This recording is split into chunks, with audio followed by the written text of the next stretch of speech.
Today we're at the grave of H.P. Lovecraft and Swan Point Cemetery in Providence, Rhode Island. He was an author, widely noted for his contributions to the genre of science fiction writing. When the genre was in its infancy, he learned to read at age 3, and his favorite book was Arabian Nights, a true prodigy. It's said that his earliest known work, and The Noble Eavesdropper, was written in 1896. His most beloved subject was astronomy, and as a youngster, he would publish his own newspaper regarding his ideas and stories regarding astronomy and other unusual subjects, painstaking making copies of his writing to distribute to his friends. He endured the personal tragedy at a young age, first with the loss of his father and grandfather early in his life, brought him from a life of influence to a very modest environment in Providence, Upper Cut, East Side neighborhood. When he wasn't reading, Howard was writing. His life was a journey of continued hardship and loss that wrenched him into a nervous breakdown in his youth.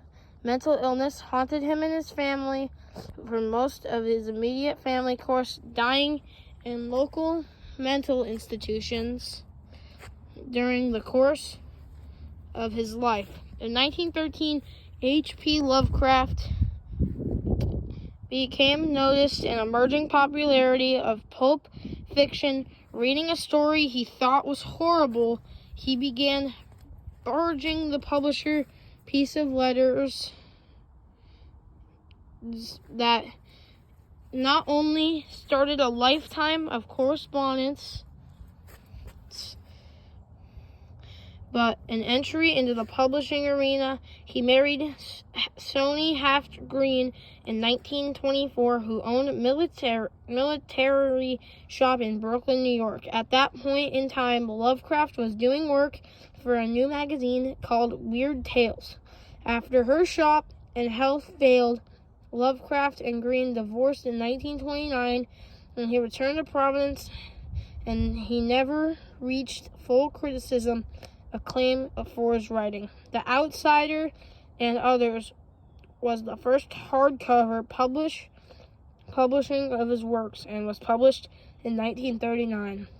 The Call of Cthulhu and his volumes of his short stories are widely popular.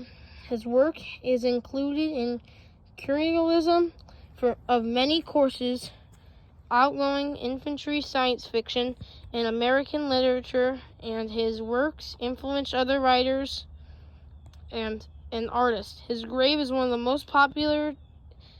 more popular attractions at Swan Point Cemetery, and he's the 4th most famous person buried in Rhode Island, and was featured on Hollywood Graveyard,